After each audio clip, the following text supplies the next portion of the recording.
Hello students. तो आज के इस वीडियो में हम क्वेश्चन नंबर 26 से सॉल्व करेंगे। इससे प्रीवियस वीडियो में हम क्वेश्चन नंबर 25 तक सॉल्व किए थे। उसका जो है वो आपका आई बटन में लिंक और डिस्क्रिप्शन में आपको मिल जाएगा, वहाँ से आप देख लीजिएगा, क्योंकि वहाँ पे सारा हम बेसिक कॉन्सेप्ट बताएं हैं, आपको अच्छे से समझ में आएगा तो आप अच्छे से क्वेश्चन जो है वो सॉल्व कर पाइएगा।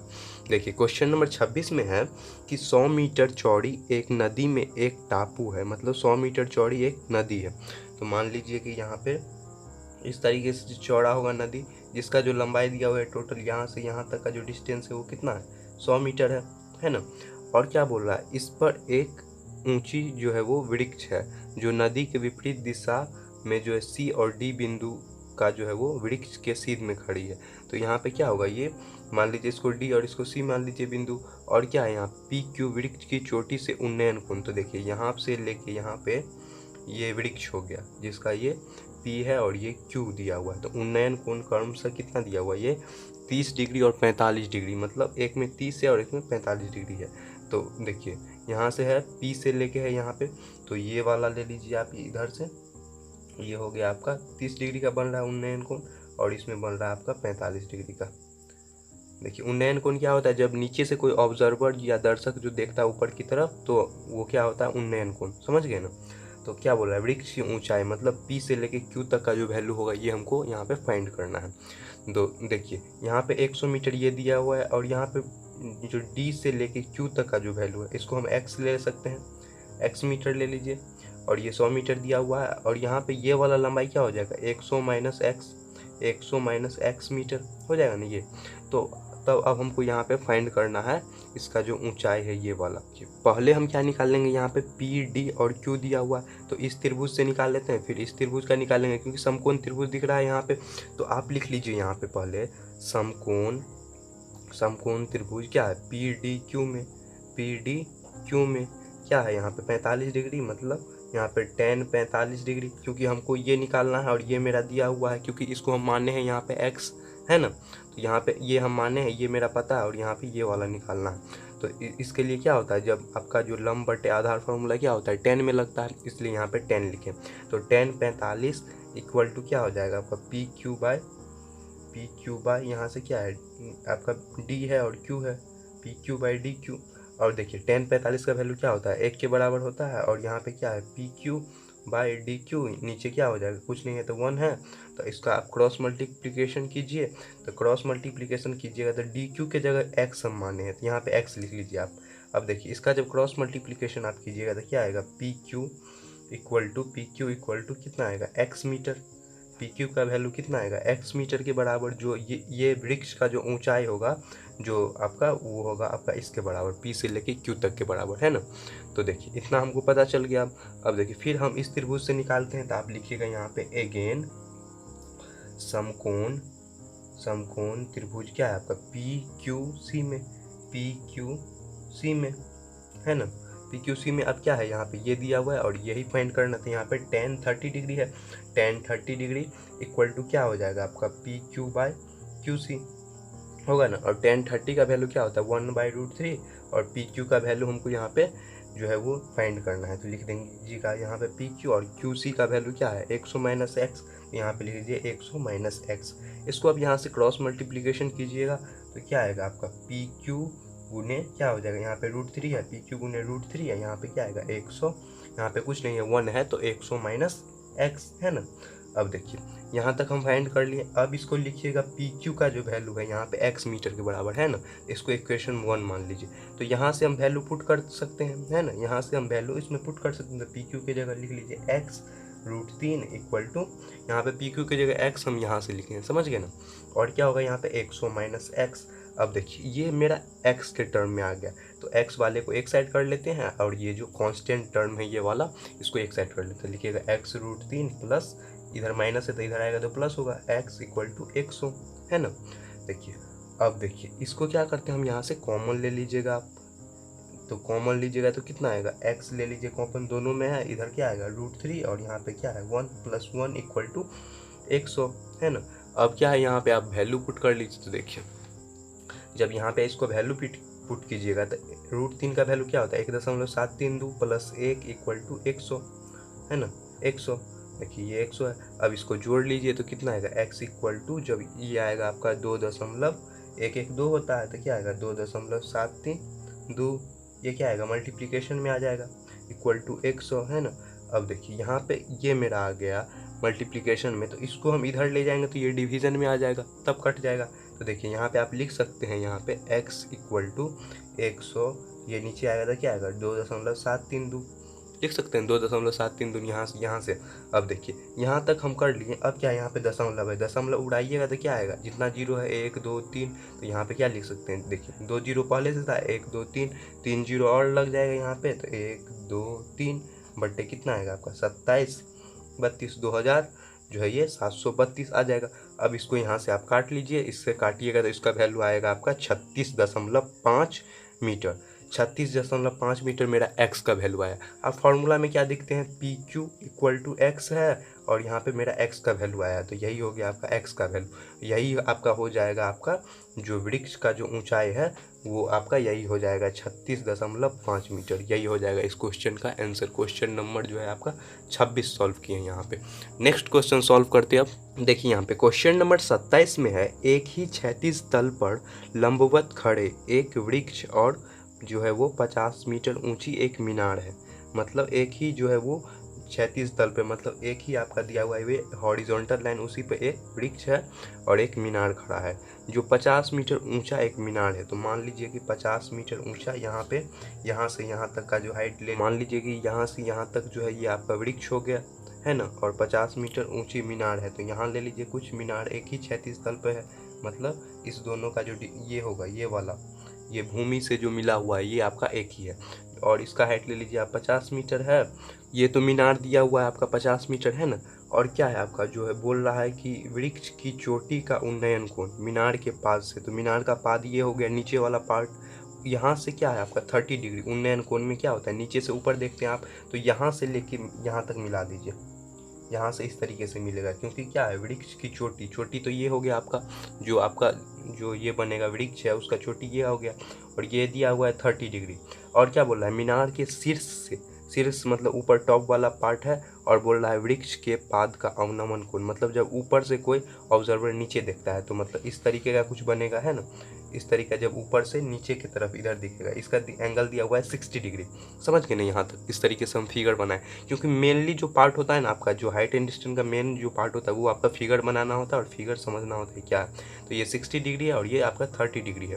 तो देख लीजिए आप यहाँ पे ले लेते हैं, इसका ए, ये बी, ये सी और ये डी है, और इसमें हमको फाइंड क्या करना है, वृक्ष की ऊंचाई, मतलब ए से लेके बी तक का वैल्यू हमको जो है यहाँ पे निकालना है कि क्या होगा, और यहाँ पे किस तरीके से। और ये है आपका मीनार है, यहाँ पे ले लीजिए ये मीनार है, और इसको मान लीजिए कि ये वृक्ष है। समझ गए ना, ये मीनार और ये वृक्ष है। तो यहाँ पे वृक्ष की ऊंचाई मतलब ए से लेके बी तक का जो है वो हमको हाइट यहाँ पे फाइंड करना है। तो देखिए पहले हम इसको इस तरीके से ढक दीजिए, तो ये आपका एक समकोण त्रिभुज बन जाएगा है ना। फिर इसको हम यहाँ से ढक लेंगे, इसको इधर वाला पार्ट, तो ये बन जाएगा एक समकोण त्रिभुज है ना। यहाँ पे पहले ए बी सी में हम बनाते हैं, उसके बाद फिर इधर वाला पार्ट ऐसे ढक लीजिएगा ना, तो ये वाला आपका एक त्रिभुज बन जाएगा। देखिए यहाँ से हम इसको ढक दिए, तो ये आपका एक त्रिभुज दिख गया है ना, ये त्रिभुज एक दिख गया, और यहाँ से इसको ढक लीजिए, तो ये वाला एक, यहाँ से देखिए, यहाँ से जब ढकिएगा तो ये वाला एक त्रिभुज दिख गया है ना, एक त्रिभुज ये हो गया और ये एक ये हो गया। तो दोनों का हम अलग अलग यहाँ पे फाइंड करते हैं। तो देखिए जब हम निकालेंगे यहाँ से ए से लेके बी तक का जो वैल्यू है, तो यहाँ पे लिखिएगा आप समकोण त्रिभुज ए बी सी में, समकोण त्रिभुज ए बी सी में ए बी निकालना है, मतलब यहाँ पे क्या है आपका tan 30 डिग्री इक्वल टू क्या होगा A B by B C है ना। पहले इस त्रिभुज में निकालते हैं, तो इस त्रिभुज का एंगल कितना दिया हुआ है 30 डिग्री दिया हुआ है, और ए बी मेरा ये लंब है और ये आपका आधार है बी सी है ना। और देखिए tan 30 का वैल्यू क्या होता है 1/√3, और यहाँ पे ए बी का वैल्यू कुछ नहीं है ए बी, और यहाँ पे लिख लीजिएगा B C, A B by B C. अब यहाँ पे क्रॉस मल्टीप्लिकेशन कीजिए तो क्या आएगा बी सी इक्वल टू जो आएगा आपका यहाँ पे ए बी आएगा ए बी √3 आएगा ना, यहाँ पे ए बी √3 बी सी का वैल्यू। तो यहाँ पे एक इक्वेशन आपका पता चल गया। इसी तरीके से हम अब इस त्रिभुज का बनाएंगे, त्रिभुज जो है आपका सी बी डी में, तो यहाँ पे लिख लीजिएगा अगेन समकोण त्रिभुज सी डी बी में है ना। कितना है, tan 60 डिग्री इक्वल टू क्या है आपका C D by B C, C D by B C, क्योंकि मेरा ये वाला दिया हुआ है और ये फाइंड करना है।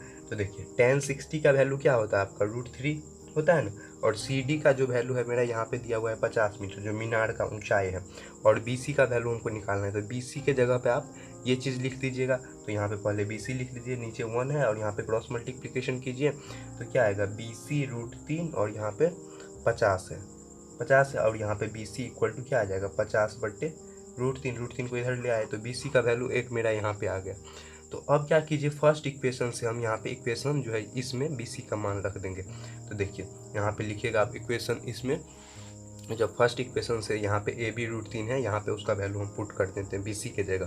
तो लिख लीजिए यहाँ पे समीकरण 1 में बी सी का मान रखने पर, तो समीकरण 1 क्या दिया हुआ है आपका B C equal to A B √3 है ना। बी सी का वैल्यू यहाँ से लिख दीजिए 50/√3 इक्वल टू ए बी √3 है ना, ए बी √3, नीचे कुछ नहीं है तो मतलब 1 हो जाएगा। यहाँ से फिर क्रॉस मल्टीप्लिकेशन कीजिए, जब क्रॉस मल्टीप्लिकेशन कीजिएगा तो यहाँ पे क्या आएगा √3 है यहाँ पे, तो यहाँ पे लिख लीजिएगा तो आएगा ए बी √3 गुने √3 इक्वल टू 50 है ना। तो क्या आएगा ए बी √3 गुने √3 क्या होता है 3 के बराबर होता है, तो गुने 3 इक्वल टू 50 है ना। यहाँ पे आ गया ये। अब क्या है आपका ए बी के फॉर्म में लाना है, तो यहाँ पे लिखिएगा ए बी इक्वल टू, जब इधर आएगा तो क्या हो जाएगा, जब गुना में रहता है तो इधर भाग में आ जाता है, मतलब 50/3 आ जाएगा, समझ गए ना, 50/3 आ गया। यहाँ से क्या कर लीजिए, इसको काट लीजिए तो आपका क्या होता है 16×3 = 48, मतलब जो 48 और 2 50, मतलब 16.2/3 मीटर, ये आ जाएगा आपका वृक्ष का जो है वो ऊंचाई आ जाएगा 16.2 मीटर या 50/3। इस दोनों में से जो ऑप्शन है आपका उस हिसाब से आप मिला लीजिए, आपका जो आंसर होगा वही होगा, जो 16.2/3 मीटर, मतलब ए बी का जो ये वाला वैल्यू आएगा, ए बी का जो ये वाला वैल्यू ये आएगा आपका 16.2/3 मीटर के फॉर्म में, ये वाला। तो क्वेश्चन नंबर 27 सॉल्व किए। यहाँ पे नेक्स्ट क्वेश्चन सॉल्व करते हैं हम। देखिए क्वेश्चन नंबर 28 में है, एक ही क्षैतिज तल पर खड़ी एक दीवार और 50 मीटर एक मीनार है, मतलब एक क्षैतिज तल पर एक दीवार है और एक जो है वो 50 मीटर का लंबा मीनार है, मतलब एक ही वो पे है। तो मान लीजिए कि यहाँ पे जो है वो इस तरीके से होगा कि आपका 50 मीटर का दीवार है, ये एक मीनार है, तो यहाँ पे मान लीजिए कि ये 50 मीटर का आपका एक मीनार हो जाएगा, है ना। 50 मीटर का मीनार है और क्या है, मीनार की चोटी से जो है वो दीवार के पाद का जो शीर्ष है, तो मान लीजिए कि यहाँ पे एक दीवार मान लीजिए एक ही क्षैतिज पर है ना, इसको यहाँ से मिला दीजिए, इस तरीके से मिल जाएगा, है ना, इस तरीके से मिल गया। और क्या है, जो मेरा दीवार के बारे में कुछ मतलब डाटा नहीं दिया है, दीवार है और देखिए यह बोला मीनार की चोटी से मतलब मीनार का चोटी ये हो गया, यहाँ से दीवार के पाद में मतलब नीचे वाले भाग में, यहाँ से लेके इस तरीके से जो है वो मीनार के जो नीचे वाले पाद के भाग में है वो जो है आपका, और क्या है शीर्ष से अवनमन कोण ये 45 डिग्री और 30 डिग्री दिया हुआ है। तो जो अवनमन कोण ये वाला दिया हुआ है ये आपका 45 डिग्री दिया हुआ है, और क्या है जब शीर्ष से मिलाइएगा इसका, तो ये वाले भाग से आपका इसमें मिलाना है, मतलब दीवार के शीर्ष में मिलाना है, एक में पाद में मिलाना है और एक में शीर्ष में मिलाना है, ये दीवार है, समझ गए ना। तो ये इसका पाद वाला भाग हो गया नीचे वाला भाग, और ये इसका टॉप भाग हो गया, ये बॉटम है। तो देखिए यहाँ पे ये वाला जो एंगल दिया हुआ है, ये वाला मान के चलिए यहाँ पे वर्चुअल ये बन जाएगा, है ना, ये वर्चुअल इस तरीके से यहाँ पे एक लाइन हो जाएगा, है ना। और ये वाला जो एंगल आपका दिया हुआ है ये आपका दिया हुआ है 30 डिग्री का है ना। तो दीवार की ऊंचाई निकाले, मतलब यहाँ से लेके यहाँ तक का वैल्यू हमको फाइंड करना है, ये हमको यहाँ से लेके यहाँ तक का वैल्यू ये दिया हुआ है आपका 50 मीटर है ना। तो देखिए अब यहाँ पे मान लीजिए इसको लिख लीजिए ए, इसको बी, इसको सी, इसको डी, है ना, इसको ई ले लीजिए ये, क्योंकि यहाँ पे है। तो दीवार का जो ऊंचाई होगा यहाँ पे x मीटर हम मान लेते हैं दीवार का ऊंचाई, तो सामने वाला ये भी x मीटर ही होगा, ये भी x मीटर होगा, और यहाँ पे BC का वैल्यू हमको फाइंड करना है पहले, और सिर्फ मेरा ये दिया हुआ। तो देखिए यहाँ पे आप किस तरीके से अप्रोच कीजिएगा इस क्वेश्चन को, कि मान लीजिए कि AB आपका ये दिया हुआ है, और यहाँ पे C से लेके D तक का जो दीवार का दिया हुआ है, और यहाँ पे एंगल भी मेरा ये 45 और ये 30 डिग्री दिया हुआ है। तो पहले हमको CD निकालना है, तो पहले हम इस त्रिभुज में बनाते हैं। देखिए ये त्रिभुज हो गया, एक हो गया आपका ABC त्रिभुज हो जाएगा, है ना, एक हो जाएगा आपका AED त्रिभुज, क्योंकि जब इसको आप इस तरीके से यहाँ पे देखिए, इसको यहाँ से बंद करते हैं तो ये वाला त्रिभुज आपका दिख रहा है AED, तो यही हो जाएगा आपका AED में, तो देखिए यहाँ पे हम सॉल्व करते हैं, तो लिखिएगा आप यहाँ पे समकोण त्रिभुज क्या है आपका ए बी सी में, समकोण त्रिभुज ए बी सी में क्या है आपका tan 45 डिग्री इक्वल टू ये क्या है 45 डिग्री इक्वल टू क्या हो जाएगा A B by B C, मतलब ये लंब है ये आधार है, तो A B by B C है ना। तो tan 45 का वैल्यू क्या होता है आपका 1 के बराबर होता है, और ए बी का वैल्यू मेरा 50 दिया हुआ है, क्वेश्चन से ही आप देख सकते हैं 50 दिया हुआ है, और बी सी का वैल्यू हमको निकालना है, तो लिख देंगे यहाँ पे बी सी कुछ नहीं है तो नीचे 1 आ जाएगा, क्रॉस मल्टीप्लिकेशन कीजिए बी सी इक्वल टू 50 आ जाएगा। बी सी का वैल्यू मेरा 50 आ गया, तो बी से लेके सी तक का दूरी मेरा 50 आ गया, तो इसको आप लिख लीजिए 50 मीटर है ना। ये अभी फाइंड किए हैं यहाँ पे। अब इसी तरीके से आप यहाँ पे ए ई डी में चलिए, ये भी तो 90 डिग्री है, तो ये भी एक समकोण त्रिभुज बन जाएगा है ना। यहाँ से इसको जब कट कर दीजिएगा तो लिखिएगा यहाँ पे अगेन समकोण त्रिभुज क्या है आपका ए ई डी में है ना। ए ई डी में क्या है आपका tan 30 डिग्री, tan 30 डिग्री ये क्या हो गया, ये आपका हो गया लंब और ये आपका आधार हो गया है ना। तो ए ई बाई क्या हो जाएगा ई डी।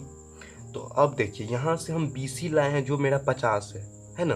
तो यहाँ पे भी ये वाला जो सामने वाला है तो ये भी क्या हो जाएगा 50 का ही हो जाएगा है ना। ई से लेके डी तक का जो वैल्यू है ये भी मेरा 50 का हो जाएगा। तो देखिए यहाँ पे अब सॉल्व करते हैं हम। tan जो है वो 30 का वैल्यू क्या होता है, tan 30 का वैल्यू आता है आपका 1/√3। लिखिएगा 1/√3। ए ई के जगह मेरा क्या है आपका कुछ पता नहीं है। देखिए ए ई के जगह यहाँ पे अगर x लिखे हैं, ए ई के जगह x लिखे तो यहाँ पे ये 50 दिया हुआ है टोटल, तो इस चीज़ को हम यहाँ पे लिख सकते हैं 50 माइनस एक्स। जो 50 का वैल्यू होगा जो वहाँ से हम x घटा देंगे तो ये वाला वैल्यू फाइंड हो जाएगा।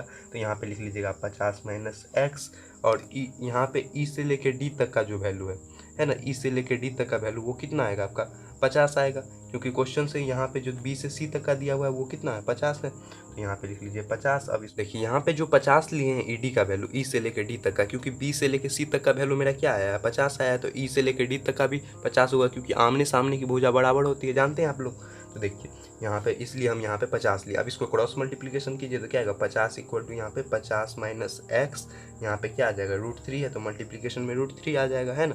अब देखिए अब इसको सॉल्व करते हैं, जब इसको आप सॉल्व कीजिएगा तो क्या आएगा 50 इक्वल टू जो यहाँ पे √3 है और यहाँ पे गुना हो जाएगा, तो ये आएगा आपका √3 को आप इधर ले आइए, समझ गए। 50 √3 है तो इधर आएगा तो क्या हो जाएगा, ये इधर आपका भाग में आ जाएगा, इधर आ जाएगा आपका 50 माइनस एक्स आ जाएगा ना ये वाला, और √3 है तो इधर आ गया। अब देखिए अब हम इसको आसानी से सॉल्व कर सकते हैं। तो x का वैल्यू हमको आप फाइंड करना था, x इक्वल टू क्या कर सकते हैं, ये माइनस है तो इधर आएगा तो प्लस होगा, 50 माइनस इधर आ ले आइए इसको 50/√3 है ना, कुछ नहीं है तो नीचे 1 आ जाएगा। यहाँ से अब इसका एलसीएम ले लीजिए, ये आएगा आपका √3 के बराबर, और ये आएगा आपका यहाँ पे 1 से कीजिएगा तो क्या आएगा 50√3, और यहाँ पे माइनस है -50। अब देखिए इसके फॉर्म में जब आ गया मेरा तो आप यहाँ पे लिख सकते हैं 50 में। अब इसको यहाँ से मल्टीप्लाई कर लीजिए तो आपका जो है √3 का वैल्यू क्या होता है 1.732 माइनस 50, और नीचे क्या आ जाएगा 1.732। अब यहाँ पे 50 से गुना कर लीजिए, अब 50 से कीजिएगा तो कितना आएगा 86.6 माइनस 50, और यहाँ पे क्या है 1.732, यहाँ से इसको घटा लीजिए तो आएगा आपका 86 है, और 50 है तो मतलब 36.6 बट्टे क्या आएगा 1.732। यहाँ से आप दशमलव उड़ा दीजिए दोनों में, कितना है आपका यहाँ पे 00 आ जाएगा, एक से तो कट गया और यहाँ पे 00 आएगा, और जब यहाँ से जब इसको काटिएगा तो क्या आता है आपका 17 दूनी जो यहाँ से आकर कट के आएगा आपका 21.13 मीटर, 21.13 मीटर आएगा आपका ये वाला x का वैल्यू। देखिए x का जो वैल्यू आया है यहाँ पे, ये x का वैल्यू क्या आया है 21.13 मीटर। जो x हम यहाँ पे माने थे वो किसके लिए माने थे, दीवार की ऊंचाई के लिए। तो x का जो वैल्यू है वो 21.13 जो आएगा वो दीवार की ऊंचाई जो है वो आया है यहाँ पे। तो क्वेश्चन नंबर 28 आप इस तरीके से सॉल्व कीजिएगा। तो मेनली यहाँ पे आप कुछ नहीं करना था, जो फिगर है ना फिगर बनाना आप लोग देख लीजिए किस तरीके से बनता है, और उसी तरीके से आप क्वेश्चन को अप्रोच कीजिए। यहाँ पे एक तरीका तो ये हो गया, और एक तरीका में आप मान के चलिए इसी को अगर आप बनाते हैं तो यहाँ पे क्या कर लेते हैं, देखिए जो है 50 माइनस जो है ये 50 बटे जो √3 का वैल्यू आप यहीं पे रख लेते हैं तो क्या आ जाएगा 50 माइनस 50 बटे 1.732, यहाँ से दशमलव उड़ा लेते हैं, और यहाँ पे जो है वो वैल्यू कितना है, आप यहाँ पे 1 2 3 है 3 दशमलव यहाँ पे रख लेते हैं, और यहाँ से इसको काट लीजिएगा, और काटने के बाद जो भी वैल्यू आएगा आपका उससे क्या है आप 50 को माइनस कर लीजिएगा। तो एक तरीका इससे भी सॉल्व हो जाएगा, लेकिन हम यहाँ पे √3 ले लिए थे इसलिए इस तरीके से सॉल्व किए। तो आपका जो तरीका भी लगे दो, देखिए कैलकुलेशन के लिए आप किसी भी तरीके का यूज कर सकते हैं जो आपको ईजी वे में हो जाए। तो इसी तरीके से आप लोग क्वेश्चन को बनाइएगा। नेक्स्ट क्वेश्चन सॉल्व करते हैं अब इसका। देखिए क्वेश्चन नंबर 29 में है, एक ऊर्ध्वाधर मीनार 10 मीटर ऊंचे झंडे के खंभे की चोटी पर समकोण बनाती है। मतलब क्या है, 10 मीटर ऊंचा आपका जो दिया हुआ है वो झंडा है। तो क्या है यहाँ पे, मान लीजिए ये आपका 10 मीटर ऊंचा आपका ये झंडा है, और क्या बोला है, खंभे से लेकर जो चोटी पर समकोण बनाती है। मतलब यहाँ का जो है ये वाला, ये आपका इस तरीके से बनेगा जो चोटी है, और मीनार का जो है ये, यदि इसके बीच की दूरी 20 मीटर हो, समझ गए, तो ये यहाँ पे इस तरीके से आपका समकोण बन रहा है, इस तरीके से। और यहाँ पे जो बीच की दूरी जो दिया हुआ है ये 20 मीटर, यहाँ से लेके ये मीनार का है ये आपका 20 मीटर दिया हुआ है, समझ गए। ये मीनार हो गया और ये आपका झंडा हो गया, ये 10 मीटर का है, और यहाँ से यहाँ तक का दूरी मेरा 20 मीटर का दे दिया हुआ। और यहाँ पे जो समकोण जो है, ये समकोण जो है खंभे की चोटी से समकोण बनाती है। तो क्या हो गया, यहाँ से ये मान लीजिए ये हो गया, इस तरीके का समकोण बनेगा, और यहाँ पे ये मेरा एक हो गया, ये रेक्टेंगल हो गया, मतलब ये एक आयत टाइप का हो गया। और इसी तरीके से जो है वो समकोण बनाती है, और उसके बीच का दूरी यहाँ पे 20 मीटर जो है वो क्वेश्चन में दिया हुआ। तो यहाँ से लेके फिर क्या है, एक एंगल यहाँ भी बनेगा जिस तरीके से यहाँ और यहाँ भी बनेगा, और टोटल ये दिया हुआ है ये आपका यहाँ से यहाँ तक जो मानिएगा ये कितना है आपका 90 डिग्री है ना। और ये क्या है आपका थीटा है, क्योंकि ये वाला पार्ट कट जाएगा तो ये थीटा आएगा, है ना। और क्या है यहाँ पे ये 10 मीटर है। तो अब इसका आप नाम रख लीजिए, इसको रख लीजिए ए, इसको बी, और इसी तरीके से रख लीजिए यहाँ पे पी, ये क्यू, और ये आर रख लीजिए। और क्या है मेरा यहाँ पे ये वाला हाइट यहाँ से यहाँ तक फाइंड करना है, जो कि एच मीटर दिया हुआ है, एच मीटर दिया हुआ है। मतलब एच मीटर हम यहाँ पे दिया नहीं है, मान लिए हैं, समझ गए, ये चीज़ मान लिए। तो 20 मीटर ये होगा, तो ये सामने की भुजा है तो ये भी क्या होगा आपका 20 मीटर। यहाँ 10 मीटर ये है तो ये भी आपका 10 मीटर होगा ना, इस तरीके से। और क्या है मेरा जो ये वाला होगा, ये वाला अगर इसको हम h माने हैं, ये 10 है तो ये क्या हो जाएगा h माइनस 10 हो जाएगा ना। यहाँ से 10 है तो इसको 10 यहाँ से घटाइएगा तो ये वाला आ जाएगा h माइनस 10 के बराबर। इतना चीज़ डाटा हमको पता है, ये चीज़ हम यहाँ पे मान लिए। तो आप इस चीज़ को लिख लीजिए कि किस तरीके से आप यहाँ पे माने। और देखिए क्यू आर जो है ये क्या होगा, ए बी जो है, ए से लेके जो ये बी है इसके ऊपर क्या है, यहाँ पे परपेंडिकुलर जा रहा है ना, मतलब सीधा इस तरीके से आ रहा है, मतलब क्या है परपेंडिकुलर। तो क्या लिखेगा आप, Q R is perpendicular to A B, मतलब इसके ऊपर क्या है लंब है ना। और ए बी यहाँ पे जो है ए से लेके बी तक यहाँ पे एच है। तो जो सब चीज़ माने हैं आप उस तरीके से आप इसको लिख लीजिए। तो देखिए हम कुछ यहाँ पे लिख देते हैं। तो लिखिएगा यहाँ पे, मान लिया कि क्या है आपका कोण ए क्यू आर इज क्या है, ए से है ए, क्यू और आर है यहाँ पे, ये क्या है हम थीटा लिए हैं, थीटा है यहाँ पे। और इसी तरीके से ले लीजिएगा आप यहाँ पे कोण जो है बी क्यू आर है, बी क्यू आर क्या होगा 90 degree minus theta, 90 degree minus theta आ जाएगा। ये चीज़ हम यहाँ से लिए हैं, समझ गए ना। और यहाँ पे मेरा ये दोनों पता चल गया था। इसी तरीके से आप यहाँ पे आर है, क्यू है और ए है, ये हो गया एक समकोण। और यहाँ पे देख लीजिए बी क्यू और आर, ये हो गया एक समकोण। तो इसको हम थीटा लिए हैं, इसको 90 डिग्री माइनस थीटा लिए हैं। तो इसी दोनों पे हम इसको लगाते हैं। तो देखिए यहाँ पे पहले हम इसमें लगाते हैं ए क्यू आर में। तो लिखिएगा यहाँ पे त्रिभुज जो है आपका ए क्यू आर में क्या है, यहाँ पे जब ये निकालना है मेरा और ये वाला मेरा 20 दिया हुआ है, तो यहाँ पे आप क्या लगाइएगा टेन थीटा। तो टेन थीटा इक्वल टू क्या आ जाएगा, R A by R Q. R A by ये लंब है और ये आर क्यू आ गया, ये आपका आधार हो जाएगा। तो ये कितना दिया हुआ है, ये हम लिए हैं थीटा।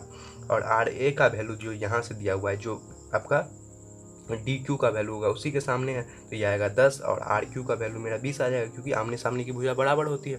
ये 20 आ जाएगा और यहाँ पे क्या आ जाएगा, ये आपका थीटा आ जाएगा, समझ गए। यहाँ से थीटा ले लिए और ये क्या आ गया, इसको फर्स्ट इक्वेशन, ये टेन थीटा के टर्म में है। इसी तरीके से आप यहाँ पे सॉल्व कर लीजिए इसका। तो लिखिएगा अगेन अब क्या है, हम इस त्रिभुज में निकालते हैं। तो लिखिएगा अगेन कोण बी क्यू आर में क्या है आपका 90 डिग्री माइनस थीटा में है। तो इसमें आप लिखिएगा टेन 90 डिग्री माइनस थीटा, समझ गए। टेन 90 डिग्री माइनस थीटा जो है वो क्या आएगा, B R by Q R, जो बी से लेके आर तक और क्यू से लेके आर तक, इसके लिए तो लंब ये हो गया और ये आधार हो गया। तो लंब बट्टे आधार, ये कितना लिए हम h माइनस 10 लिए हैं। तो यहाँ पे लिख लीजिएगा आप h माइनस 10 और क्यू आर का वैल्यू मेरा 20 दिया हुआ है, यहाँ से 20 लीजिएगा। और देखिए टेन 90 डिग्री माइनस थीटा क्या होता है, कॉट थीटा होता है, बेसिक्स जानते थे। ये क्या आ जाएगा कॉट थीटा, तो ये कॉट थीटा के टर्म में आ गया। ये आपका जो है वो, इसको आप सेकेंड इक्वेशन ले लीजिए, इसको आप सेकेंड, इसको फर्स्ट और इसको सेकेंड। तो फर्स्ट इक्वेशन में क्या आया है, टेन थीटा, ये कितना है टेन थीटा इक्वल टू जो 10/20 और ये cot theta equal to h minus 10/20 आया है, ये चीज़ समझ गए। अब क्या कीजिए, फर्स्ट और सेकंड इक्वेशन को यहाँ पे आप मल्टीप्लाई कर लीजिए। तो देखिए यहाँ पे करते हैं हम, तो लिखिएगा आप समीकरण 1 गुने समीकरण 2 से जब दोनों को गुना कीजिएगा तो क्या लिखिएगा, क्योंकि हमको टेन और कॉट में आपका 1 आता है वैल्यू, 10 गुने कॉट 1 होता है, इसलिए हम उस फॉर्म में ले जाते हैं। तो टेन थीटा गुने क्या आएगा कॉट थीटा इक्वल टू क्या है आपका यहाँ पे 10/20, और इधर क्या है आपका जो है h माइनस 10/20 है ना। अब 10 गुने कॉट का वैल्यू जो आप बेसिक फार्मूला से जानते हैं, 10 गुने कॉट क्या होता है 1 होता है, तो यहाँ पे लिख लीजिएगा 1, और यहाँ पे क्या आएगा आपका, यहाँ से गुना कर लीजिए। तो देखिए यहाँ पे जब सॉल्व कीजिएगा तो 10 गुने कॉट क्या होता है 1 के बराबर, और देखिए यहाँ है 10 और ये है h माइनस 10। तो जब इसको आप कीजिएगा तो ये क्या आएगा 10 इंटू यहाँ पे लिख सकते हैं h माइनस 10, और नीचे क्या है 10, 20 गुने 20 मतलब 400 है ना, उसको हम 400 लिख सकते हैं। अब क्या कीजिएगा, अब यहाँ से लिख सकते हैं 1 इक्वल टू 10h, और यहाँ पे जो है वो जो है आपका 10 9 के 100 माइनस 100, और यहाँ पे नीचे क्या आ जाएगा आपका 400 आ जाएगा। अब देखिए 400 को इस साइड ले चलिए, तो ये आपका आएगा 400 इक्वल टू 10h माइनस 100 आएगा ना। अब देखिए h वाले को एक साइड ले आएंगे तो क्या आएगा 10h इक्वल टू जो है ये इधर जाएगा तो क्या आएगा 400 प्लस 100 इधर आएगा, तो ये आपका मान लीजिए 100 है और इधर ये 400 है, माइनस वाला इधर आएगा तो क्या होगा प्लस इक्वल टू 10h मतलब 500 इक्वल टू 10h आएगा ना। तो यहाँ पे h इक्वल टू क्या लिख सकते हैं आप 500/h, 500/10, और यहाँ से इसको काट लीजिए तो 1 0 से 1 0 मतलब 50 मीटर आ जाएगा। 50 मीटर जो आएगा आपका यहाँ पे 50 मीटर जो लाए हैं ये आपका ये वाला हाइट लाए हैं, मतलब 50 मीटर जो है ये आपका मीनार का ऊंचाई होगा, यही हमको फाइंड करना था। तो मीनार का ऊंचाई क्या आ गया आपका 50 मीटर। सो देख लीजिए किस तरीके से हम सॉल्व किए हैं, यहाँ पे ये वाला टर्म नहीं है, और यहाँ पे देख लीजिए इसके बाद हम इस स्टेप में यहाँ से ले आए हैं और यहाँ पे किए हैं सॉल्व। सो देख लीजिए इस तरीके से आप क्वेश्चन नंबर 29 सॉल्व कीजिएगा। नेक्स्ट क्वेश्चन सॉल्व करते हैं अब इसका। देखिए क्वेश्चन नंबर 30 में है, एक घर पर सड़क के दूसरे ओर अपने सामने स्थित किसी स्तंभ के सिरे पर समकोण बनाती है। मतलब जो दूसरी ओर सड़क के दूसरी ओर क्या है एक स्तंभ बनाती है, वो एक सरल रेखा है जो स्तंभ के घर के सिरे से मिलाती है, और क्या है ऊर्ध्वाधर दिशा में 60 डिग्री का कोण बनाती है। तो सड़क की चौड़ाई वो 45 मीटर है, तो घर की ऊंचाई बताए। तो घर का ऊंचाई मान के चलिए यहाँ से यहाँ तक हम ले लिए, ये आपका हाइट हो गया, और क्या इसका जो सड़क है बीच में सड़क है, और इसका जो यहाँ से यहाँ तक का जो चौड़ाई दिया हुआ है ये आपका 45 मीटर दिया हुआ है। देख लीजिए ये आपका 45 मीटर दिया हुआ है, और क्या है आपका दूसरी ओर सामने एक स्तंभ जो है वो खड़ा है, मतलब यहाँ से यहाँ तक मान लीजिए एक स्तंभ खड़ा है, इस तरीके से होता है एक पोल टाइप का खड़ा है, और यहाँ पे ये समकोण बना रही है, इस तरीके से बन रहा है, समझ गए। तो यहाँ से यहाँ तक का जो एंगल है ये क्या हो जाएगा, यहाँ पे ये 90 डिग्री हो जाएगा टोटल, ये 90 डिग्री, और ये क्या है जो है वो आपका ऊर्ध्वाधर दिशा में, ऊर्ध्वाधर दिशा में मतलब नीचे की तरफ जो है यहाँ से ये 60 डिग्री का कोण बनाती है। यहाँ पे देख लीजिए 60 डिग्री का कोण बनाती है, ये वाला एंगल क्या होगा ये आपका 60 डिग्री हो गया। यहाँ से यहाँ तक का हाइट आप मान लीजिए कि h मीटर है, क्वेश्चन से ये h मीटर हो जाएगा आपका हाइट हो जाएगा। तो ये क्या हो गया, इसको a ले लीजिए, इसको b, इसको c, इसको d और इसको e ले लीजिए, इस तरीके से सॉल्व कीजिए। ये 45 है, ये भी 45 होगा, ये h मीटर होगा। तो आप मान लीजिए कि a से लेके b तक का जो है वो एक आपका घर है यहाँ पे, और ये सी डी क्या स्तंभ है जो यहाँ पे समकोण बनाता है, 90 डिग्री का कोण बनाता है। तो आप यहाँ पे लिख सकते हैं A D E equal to ये आपका क्या है आपका जो है वो 60 डिग्री का बन रहा है यहाँ पे, है ना। और यहाँ पे क्या है कोण डी ई बी क्या होगा यहाँ पे 90 माइनस 60, तो 90 degree minus 60 degree equal to क्या आ जाएगा यहाँ पे ये 30 डिग्री का हो जाएगा, है ना। तो एक कोण जो आपका बनेगा डी ई बी में ये वाला बनेगा 30 डिग्री का, और यहाँ पे जो बनेगा आपका ए डी ई में ये वाला जो त्रिभुज आपको दिख रहा है इसमें बनेगा आपका 60 डिग्री का कोण, और इस वाले त्रिभुज में आपका जो बनेगा वो 30 डिग्री का कोण बनेगा। ये चीज़ समझ लिए। तो यहाँ पे मेरा एंगल पता चल गया। तो इसी तरीके से आप बनाइएगा, लिखिएगा समकोण त्रिभुज यहाँ पे क्या है ए डी ई में तो पहले ए डी ई में निकालते हैं, तो ए डी ई में क्या है 60 डिग्री वाला है, तो यहाँ पे लिखिएगा tan 60 degree equal to A E by E D. A से लेके ई तक का क्या है ए ई बाई ई डी, तो ये क्या हो गया ये आपका परपेंडिकुलर मतलब ये लंब हो गया और ये आधार हो गया, लंब बटे आधार होता है। तो ये कितना दिया हुआ है ये मेरा नहीं पता है यहाँ पे। और tan 60 का वैल्यू क्या होता है √3, और नीचे कुछ नहीं है तो 1 ले लीजिए। और ए ई का वैल्यू हमको पता नहीं है, ए ई और ई डी का वैल्यू ई से लेके डी तक है, ये अगर 45 डिग्री है यहाँ से यहाँ तक का, तो सामने वाला ये भी 45 होगा, तो इसको भी आप 45 ले लीजिए। नीचे क्या आ जाएगा 45, और इसको क्रॉस मल्टीप्लिकेशन कीजिएगा तो क्या आएगा ए ई इक्वल टू 45 √3। 45√3 AE का वैल्यू आ गया, ए से लेके ई तक का वैल्यू आ गया, समझ गए। तो यहाँ पे लिखेगा अगेन, यहाँ पे क्या है, समकोण त्रिभुज जो है वो आपका DEB में इसमें, समझ गए ना। और ये क्या है आपका, हम यहाँ पे निकाल रहे हैं कितना है, 30 डिग्री का। तो यहाँ पे लिखेगा tan 30 degree equal to BE/DE, B से लेके ई तक का DE, इसके लिए ये लंब हो गया, ये आधार हो गया। और tan 30 का वैल्यू क्या होता है, 1/√3, और आपका BE और यहाँ पे DE का जो वैल्यू है वो कितना है, 45, क्योंकि आमने सामने का बराबर होगा। यहाँ भी ले लीजिए 45 को क्रॉस मल्टीप्लिकेशन कीजिए तो क्या आएगा आपका BE√3 इक्वल टू 45, और यहाँ पे क्या आएगा BE इक्वल टू 45√3, 45√3 मेरा यहाँ पे आ गया। अब इसको यहाँ से काट लीजिए तो क्या आएगा, 45√3, नीचे कुछ नहीं है तो √3 गुने √3/√3 लिख लीजिएगा ना यहाँ पे √3। अब देखिए यहाँ पे कुछ नहीं है तो ये आपका आ जाएगा, यहाँ पे देखिए 45√3 जो है ये मेरा ये वाला वैल्यू आया है, ए से ले बी से लेके ई तक का जो वैल्यू आया ये 45, और ये आ जाएगा। तो देखिए जब ये गुना में है तो नीचे आएगा तो क्या आएगा, भाग में आएगा, तो 45/√3 होगा, समझ गए, √3 नहीं होगा, 45/√3, तो नीचे √3, और क्या है यहाँ पे नीचे √3 है, दोनों में मल्टीप्लिकेशन कर लीजिए क्योंकि यहाँ पे फैक्टराइजेशन हम किए हैं, समझ गया। इसको हम इजी बनाने के लिए तो यहाँ पे कीजिएगा तो क्या आएगा, 45√3, नीचे कुछ नहीं है 3 आएगा, 15 या 45, 15 मतलब 15√3, 15√3 जो आया वो मेरा 20 से लेके ये वाला जो आया है वैल्यू, ये क्या है 15√3, समझ गए ना, 15√3 ये आया है, और ए से ई तक का वैल्यू जो है ये मेरा आया आपका 45√3। तो देखिए मेरा ये वाला और ये वाला वैल्यू पता चल गया, तो यहाँ से हम क्या कर सकते हैं, ये वाला जो आपका ऊंचाई है ये आराम से निकाल सकते हैं क्योंकि दोनों पता चल गया आप। तो देखिए यहाँ पे लिखिएगा आप, यहाँ पे जो है घर की क्या है ऊंचाई निकालना है, तो घर की ऊंचाई इक्वल टू आप यहाँ से लिख सकते हैं BE प्लस जो है आपका AE, BE प्लस AE यहाँ है और BE हम यहाँ पे निकाले हैं 15√3, दोनों को जोड़ लीजिए तो कितना आएगा आपका 45√3 प्लस जो है वो 15√3, तो यहाँ पे जोड़िएगा तो क्या आएगा 5 5 10 और 4 1 5, यहाँ पे 60√3, 60√3 मीटर जो है ये आपका टोटल यहाँ से यहाँ तक का जो हाइट आएगा ये कितना आएगा 60√3। तो क्वेश्चन नंबर 30 में आएगा आपका 60√3 जो है वो मीटर आपका घर का जो है वो ऊंचाई आएगा। तो इसी तरीके से आप सॉल्व कीजिएगा। तो आज के इस वीडियो में हम क्वेश्चन नंबर 30 तक सॉल्व किए हैं, नेक्स्ट वीडियो से आगे हम कंटिन्यू करते हैं।